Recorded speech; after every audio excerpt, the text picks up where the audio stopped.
तो इस समय इको गार्डन में है। यहाँ पे यूपीएसआई 9534 वैकेंसियों को लेके यहाँ पे धांधली का आरोप लगा के छात्र अभ्यर्थी प्रदर्शन कर रहे हैं। आप लगातार देख रहे हैं, बहनें भी हैं, भाई भी हैं, पूरे उत्तर प्रदेश से दूर दूर से आए हैं। कई दिनों से यहाँ पे गर्मी में बैठे हैं, पीपल की छांव है, नहीं ये धूप में होते। इनसे सीधे बात करेंगे, क्या समस्याएं चल रही हैं, क्या मुद्दा है। पहले बहनों से बात करेंगे। क्या नाम है आपका? प्रियंका। प्रियंका जी, कहाँ से आई हैं आप? हम लखनऊ के ही हैं। लखनऊ के ही हैं। कितने दिन से ये आंदोलन चल रहा है और क्या समस्या क्या है आपकी, मुख्यतः बताइए। 21 तारीख से 21 अप्रैल से ये आंदोलन चल रहा है, जब से कि 14 तारीख को रिजल्ट आया है। उसके बाद से हम लोग बस यही चाहते हैं कि भर्ती प्रक्रिया की एक बार भर्ती की जांच हो, क्योंकि ये जिस कंपनी ने कराया है ये ऑलरेडी 6 राज्यों में बैन है और इसने पिछला एसआई का भी एग्ज़ाम कराया था, जो कि गवर्नमेंट को कैंसिल करके दोबारा दूसरी कंपनी के थ्रू कराना पड़ा। तो हमारी सरकार से यही एक मांग है और यही एक क्वेश्चन है कि आपने दोबारा इस एजेंसी को क्यों टेंडर दिया। आपकी बात ये है कि जो एजेंसी जिसके ऊपर धांधली के आरोप लग रहे हैं उससे बार बार आप पेपर क्यों करा रहे हो? ये हमारे भविष्य के साथ खिलवाड़ क्यों किया जा रहा है? अपना भी टाइम वेस्ट कर रहे हैं और हम लोग के भविष्य के साथ खिलवाड़ भी कर रहे हैं। तो बहन का मुद्दा बहुत जायज है, वो छोटा सा मुद्दा है। ये साफ साफ कह रही हैं, समस्या ये है जो एजेंसी अन्य राज्यों में बैन है उससे पेपर क्यों कराया जा रहा है। ये एक छोटी सी मांग है सरकार के लिए। और ये बहन गर्मी में घर छोड़ के, परिवार छोड़ के यहाँ बैठी हुई हैं, आंदोलन में आई हुई हैं। और लोगों से बात करेंगे। आपका क्या नाम है? प्रीति यादव। प्रीति जी, आप भी लखनऊ से हैं? नहीं सर, मैं आगरा से हूँ। आगरा से आई हैं आप? जी सर। अच्छा, मैं आगरा से आई हूँ और ये कैंपेन चल रहा है सर 21 तारीख से, और हम लोग कहीं भी जाते हैं। आज बीजेपी ऑफिस गए थे, पुलिस वालों ने हमको मिलने नहीं दिया और ऐसे ढूंढ रहे हैं जैसे उनकी नज़रों में आतंकवादी नज़र आ रहे हैं। और कहीं न कहीं इतनी, ये सभी को पता है, ये पुलिस को भी पता है कितनी धांधली हुई है, फिर भी हमारी कोई सुनवाई नहीं। हमारा पेपर शुरू होता है 12 नवंबर से, 2 दिसंबर को ख़त्म होता है। ये रिजल्ट नहीं देते हैं चुनाव के बीच। इन्हें पता है कि बच्चों, मैंने कितनी धांधली की है, बच्चे रोड पे आ जाएंगे, हमारी सरकार चली जाएगी। और यही राम राज्य का राज्य है जो हम राम राज्य चला रहे हैं। क्या चला रहे हैं? प्रीति यादव नाम है? Yes sir. प्रीति यादव जो बहन है आगरा से आई हुई हैं। आप सोचिए कि कितनी कठिनाई यहाँ पे झेल रही हुई। कहाँ है, कहाँ रहती कहाँ है? आंदोलन में आने कितनी समय, रिलेटिव कहाँ रह रही हैं? होटल में रह रही हैं? कैसे रह रही? कहीं भी रह लेते सर, कोई ठिकाना नहीं हम लोगों का। स्टेशन पे भी रहते हैं, कभी यहाँ बैठते हैं, कभी पुलिस हमको गिरफ्तार में बैठालती है। हमारा कोई ठिकाना नहीं। यानी जो भारत की बेटी और बेटी बचाओ बेटी पढ़ाओ की बात की जाती है, बेटियां धूप में बैठी हैं, रेलवे स्टेशन से बाहर भी अपना जीवन यापन कर रही हैं, लेकिन एक मांग कर रही हैं छोटी सी कि वो एजेंसी बैन की जाए। और लोगों से हम भी बात करेंगे। आपका क्या नाम है? जी, मेरा नाम पूजा है। जी, मैं बुलंदशहर से आई हूँ। बुलंदशहर से आई हैं आप? जी सर, बस हमारी यही मांग है सरकार से, वो हमारे भविष्य के साथ, हमारे साथ इतना बड़ा खिलवाड़ ना करे। हम लोग वो बच्चे हैं जो मेहनत करके, रात दिन मेहनत करके इन एग्ज़ाम के लिए, क्योंकि जो बड़े बड़े लोग हैं उनको तो पढ़ने की ज़रूरत नहीं है, उनके पास तो पैसे हैं, वो पैसों से नौकरी खरीदते हैं। हमारे पास सिर्फ यही है कि हम अपनी मेहनत से ही चीज़ों को पा सकते हैं। लेकिन जब इतने बड़े स्तर पर धांधली होती है तो हम जैसे लोग वहाँ पर कहाँ पहुँच पाएंगे। सर बस यही मांग है कि इसकी जाँच की जाए। दोस्तों, ये कोई मतलब एक बहुत करोड़पति की औलादे नहीं है, ये सब मध्यम वर्गीय परिवार से बिलोंग करते हैं। सभी माँ बाप कैसे भी करके बच्चों को पढ़ा रहे हैं। इनमें कोई ऐसा भी होगा जिसके पिताजी खेती करते होंगे, कोई ऐसा भी होगा जो दुकान चलाता होगा, पान की गुमटी चलाता होगा। और लखनऊ के इको गार्डन में पिछले कई दिनों से धूप में बैठ के अपनी मांग कर रहे हैं। और लोगों से, हम युवाओं से भी बात करेंगे। आपका क्या नाम है? सर राजेश नाम है मेरा। आप कहाँ से आए हैं? सर मैं मथुरा से आया हूँ। मथुरा से आए हैं। आप पूरी समस्या कुछ लाइनों में बता दीजिए। सर समस्या ये है कि ये बच्चे मेहनत करते हैं, एग्ज़ाम पास करते हैं, लेकिन उनका रिजल्ट में नंबर नहीं आता है। नंबर आता है किनका, जिन्होंने पैसे दिए हैं। पूरा ये कंपनी और बोर्ड मिलके पैसे कमाते हैं और बच्चे सिर्फ सफ़र करते हैं, सिर्फ सफ़र। और यही कारण सर, आज से बच्चे कब से बैठे हुए हैं, 21 तारीख से आज सर 15-16 दिन हो चुके हैं सर। और यहाँ इतने भी सारे बच्चे हैं, सब आंदोलन कर रहे हैं, वहाँ जा रहे हैं, बात करने की कोशिश कर रहे हैं, लेकिन हमारी कोई बात सुन नहीं रहा है।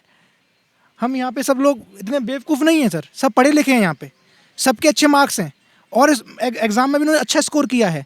लेकिन इसमें सर बड़े पैमाने पर धांधली हुई है, सिर्फ पैसे वाले ही जॉब पा रहे हैं। हमारा क्या होगा सर, हम कहाँ जाएंगे? ये मांगे जिस प्रकार से सरकार को सुनाई नहीं दे रही हैं, कहीं ना कहीं ये युवाओं का मनोबल तोड़ने वाली बात है, क्योंकि ये युवा अगर आज न्याय हुआ होता, इनका कहना है, तो आज ये भी सरकार के साथ अपनी ड्यूटी निभा रहे होते। आपका क्या नाम है? मेरा नाम शुभम तिवारी, मैं प्रतापगढ़ से आया हूँ।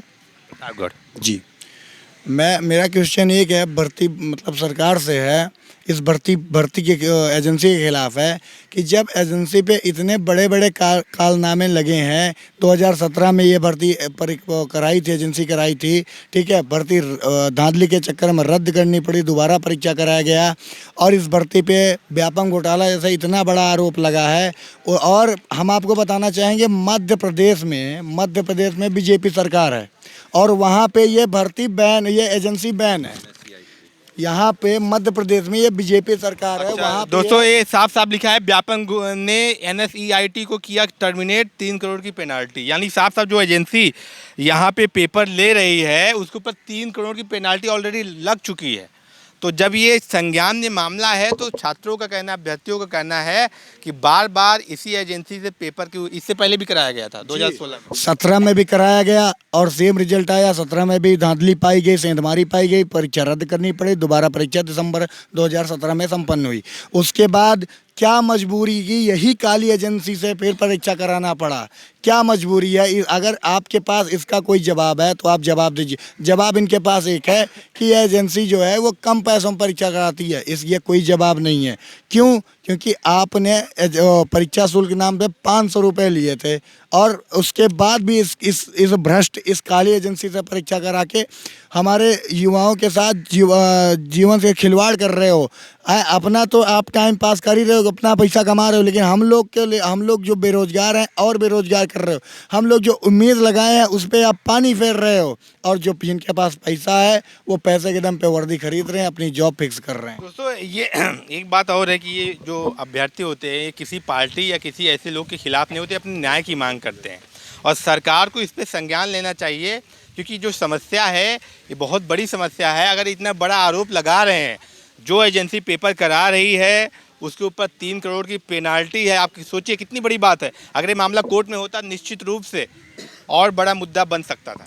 हम आपको बताना चाहेंगे कि ये मामला कोर्ट में गया था। जनवरी में हम लोगों ने रिट दायर की थी। माननीय सुप्रीम कोर्ट कहा जाता है कि जिसको हाई कोर्ट, ठीक है, और कहा जाता है कि जिसको कहीं न्याय नहीं मिलता है वो न्यायालय जाता है और न्यायालय इसीलिए बनाया जाता है। लेकिन हम आपको बताएंगे कि आज न्यायालय केवल संविधान में दिखाया जाता है कि न्यायालय मिलता है। हम आपको बताना चाहेंगे न्यायालय में भी न्याय नहीं मिलता है। जनवरी से हम लोग रिट दायर किए थे, आज मई आ गई है, आज तक एक डेट नहीं पड़ पाई है कि हम लोग की डेट मिली हो या हमारा वकील उस डेट पर कुछ बहस कर पाया हो। यहाँ से पैसा पहुँच जाता है कि आपको इस भर्ती प्रक्रिया में जो भी है उसमें हस्तक्षेप नहीं करना है, डेट आगे बढ़ाते रहो। तो ये देख सकते हैं, हिंदी लिखने नहीं आती, परीक्षा की पास की परीक्षा, यानी हिंदी लिखनी नहीं आती इनको और ये पेपर दे के पास भी हो गए, दरोगा बन गए। दरोगा में ये क्या हुआ सर? हाँ। ये इनकी डॉक्यूमेंट वेरिफिकेशन सिलेक्टेड लिस्ट आ गई, इसमें इनका नाम था सेनपाल, ये इनका बनारस में DPST हो रही थी। ये पकड़े गए, ये हिंदी वहाँ पे लिख नहीं पा रहे थे, हिंदी में सिग्नेचर नहीं कर पा रहे थे। तब वहाँ, क्योंकि हर अधिकारी तो गलत नहीं हो सकता, वहाँ का अधिकारी उसको शक हुआ, उसने पकड़ लिया इनको। और हर यहाँ तो अधिकारी बेकार नहीं हो सकते, लेकिन कुछ भी अधिकारी अच्छे भी हैं जो अपने में अच्छे हैं, लेकिन वहाँ पकड़ा इन्होंने। ये हिंदी लिखने नहीं आया था, इसने कबूल भी किया कि हमने अपने स्थान पे एक बिहार लड़का सोनू था, उसको बैठा के 80,000 रुपये दे के उसको सॉल्व कराया था, पेपर अंदर बैठाया था सर। ये किया गया था। ये एक जहाँ की बात नहीं है। DPST में एक प्रयागराज में सर्वेश कुमार का लड़का पकड़ गया, उसने भी कबूल किया कि हमने पैसे दे के दूसरे को बैठा के वहाँ सॉल्व कराया था पेपर। मतलब एक जहाँ की स्थिति नहीं है ये हर स्थान की स्थिति है। कितने लोग पकड़ा आपने, कितने लोग STF ने कितने लोग पकड़ा? 10 FIR 20 FIR की। यहाँ पे संख्या 6,000 पदों पे है सर। दोस्तों इतना बड़ा मुद्दा लेके बहन बेटियाँ भाई बंधु सब यहाँ पे खड़े हैं। आपका क्या नाम, आप कहाँ से आएंगे? यही लखनऊ से हैं।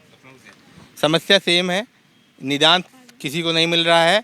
एक लड़की के रूप में कैसे देख रही हैं, कितनी समस्याएं झेलनी पड़ रही हैं आपको? बहुत समस्याएं झेल रहे हैं, लेकिन कोई सुनने पे तैयार नहीं है। अधिकारी लोग वहाँ से भगा देते हैं, इको गार्डन में उठा के डाल देते हैं।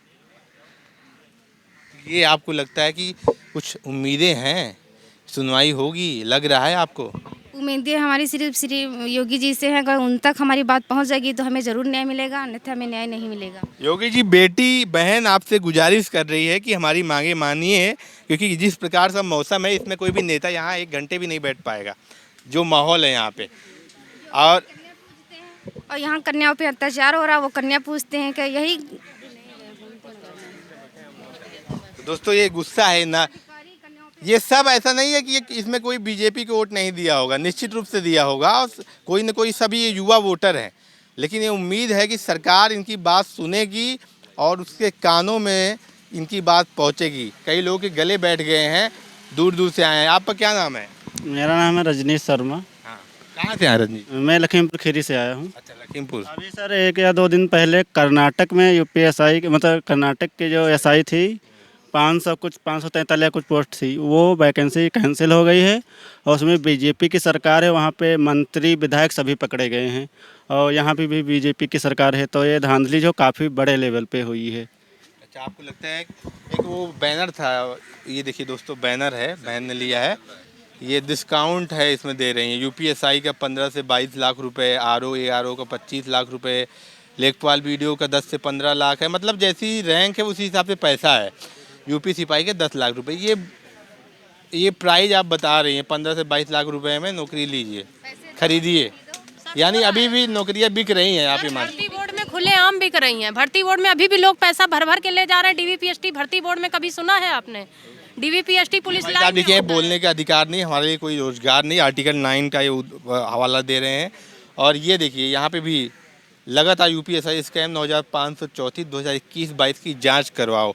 तो बहनों भाइयों सभी की ये मांग है कि जांच होनी चाहिए। अगर जांच का विषय है तो निश्चित रूप से अगर सरकार पारदर्शी है उसको उस पर गौर करना चाहिए। एसआईटी का गठन चाहते हैं सर हम, और सीएम योगी के अंडर में सब कुछ होना चाहिए, उनके संज्ञान में। भरोसा है आपको कि न्याय होगा? सीएम पर ही भरोसा है जी।